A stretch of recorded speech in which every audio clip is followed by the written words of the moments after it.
Morning everyone, sorry I missed a couple of days. Today we're going to finish, is it chapter 11? I'll just check. Chapter 12, which is called Burning. And if you remember, the Gorm had got into Bone Root, which is supposedly the only safe warren left. Crom managed to save the rabbits from the two meanies, and we're about to find out if they escape Bone Root without the Gorm knowing that they're there. So we got about halfway through last time. So Crom had just shouted for everyone to move because he thought it was a good time for them to try to escape. They stood and ran down from the tunnel and onto the cavern floor. The entire marketplace had become a bonfire, sending sheets of flame shooting up to the root-covered ceiling above. Showers of sparks whirled amongst the black smoke, and burning streamers of bunting flapped this way and that like huge snakes made of fire.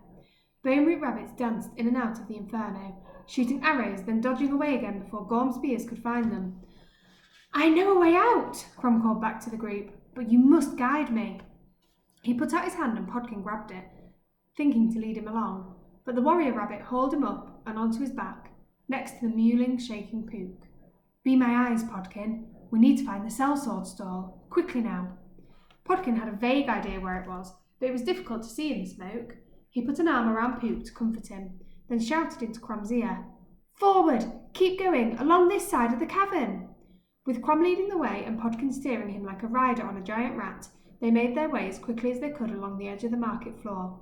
They had to dodge pieces of burning canvas and step through the shattered remains of stalls as they went, which slowed them down dangerously.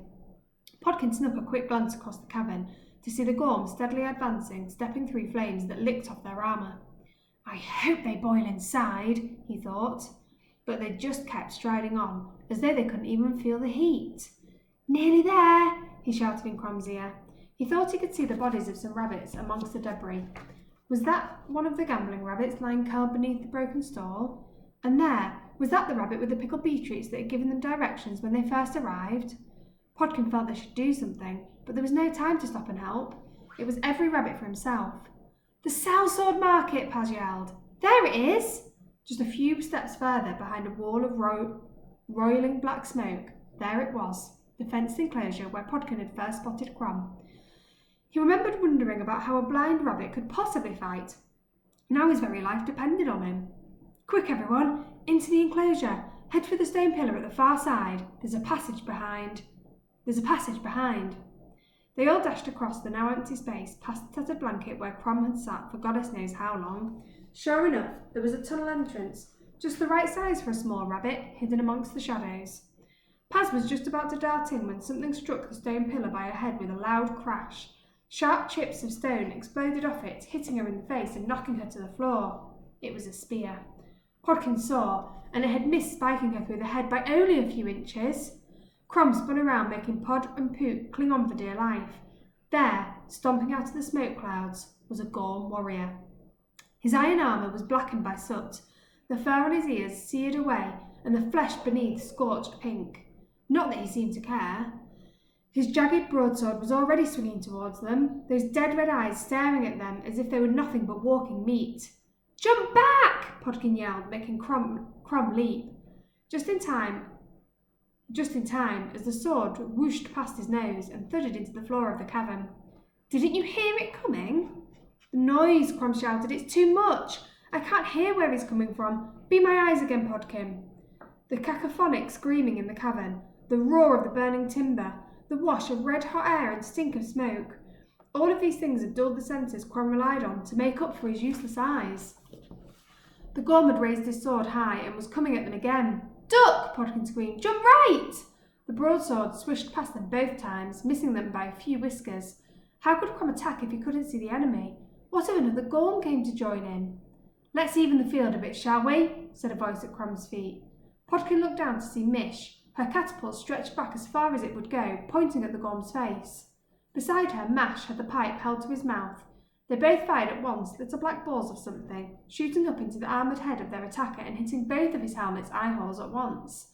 The balls exploded, filling the Gorm's eyes with sticky goo that smoked and burned.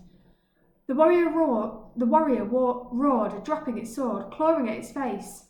Now was the chance to hit him, but would a blow from Crom be enough to knock him off his feet? There needed to be something behind the warrior's feet, something to make him stumble. A memory popped into Podkin's head from nowhere. Playing in the meadows at midsummer with Rusty and Rufus from Redwater. Pod would creep up behind one and crouch down, and then Paz would push them over, sending them tumbling into the soft, sweet grass. They would all roar with laughter like it was the funniest thing in the world. A burning underground market was 1,000,000 miles away from Munbury Meadow, but it could still work, couldn't it? Podkin slipped from Crom's back and dashed around behind the gorm, crouching into a ball. Paz saw what he was doing and joined in too, the pair of them making a decent-sized stumbling block. "Hit him now, Crom!" Podkin shouted. "Kick out, straight ahead of you!" The warrior rabbit threw himself backwards, dropping to take his weight in his hands and bringing up both feet for a mighty kick. It caught the gorm in the chest and he toppled over, spilling over Podkin and Paz, and crashing into one of the stone pillars like a clap of thunder. It was like being rolled over by an iron oak tree, and the two little rabbits were flattened to the hot flagstones, the wind knocked out of them. Looking up where the gorm lay, wedged in the pillar, Podkin saw cracks appear in the ancient masonry, and up above there was an ominous groaning sound. But there wasn't time to worry about that now. Mission Mash dragged him and Paz up from the floor, and the whole group dashed into the tiny burrow, coughing and choking as they went. The tunnel zigged and zagged in all directions, and was choked with webs of roots and dust. After 10 metres or so, it climbed sharply, almost vertically, upwards. There were wooden rungs hammered into the hard earth walls, but many were as old as time and simply shattered in their grasping hands. Instead, they had to grab fistfuls of roots to haul themselves up. It was like climbing the inside of a chimney, cramped, lightless, full of suffocating smoke. They scrabbled as fast as they could, away from the flames and the roaring behind them. At some point, Poop was knocked from Crom's back. The big rabbit was on his hands and knees, his shoulders brushing against the tunnel roof. Podkin grabbed him, and with Paz's help they heaved him up the tunnel between them. Mission Mash led the way, all of them coughing and choking from the smoke.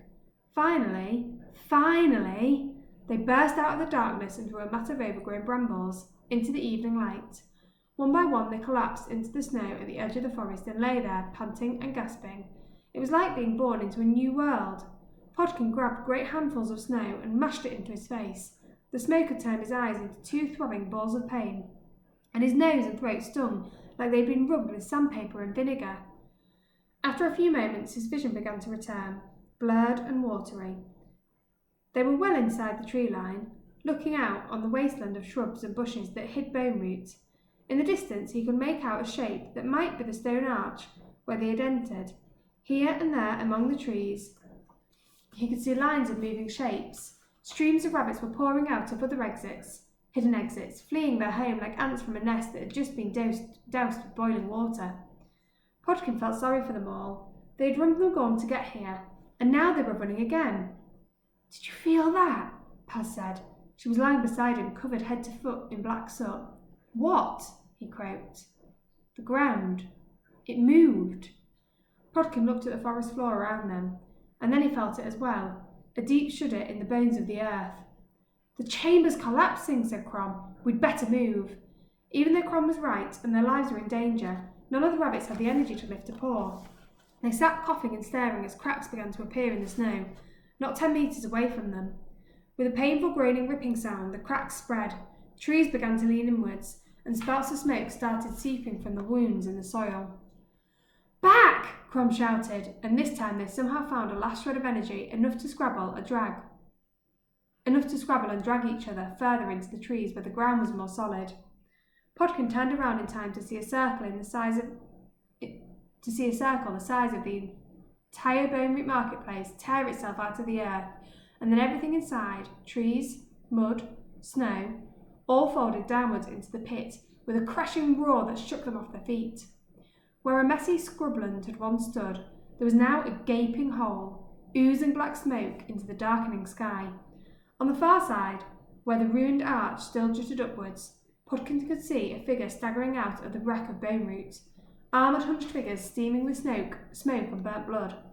He counted 10, maybe 15 of them, before they stopped coming. Most of the attackers must be buried beneath several tons of earth, stone and root below.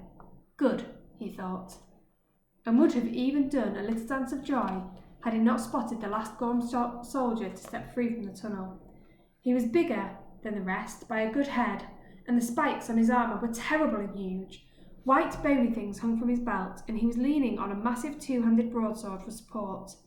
As Podkin stared, he turned to look across the chasm that Boneroot had left, and Pod was sure he could see two glowing red spots of light in the slits of his helmet. Podkin felt his lips form the name. Skremashank. He had survived. Goddess curses him. What is it, Pod? Paz had him by the shoulder and was shaking, a look of grave worry on her face.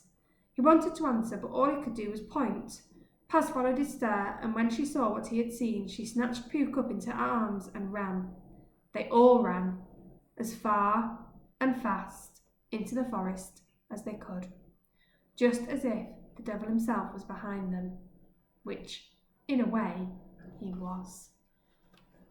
Chapter 13 is called Tales Within Tales, so we'll find out what happens in that chapter tomorrow.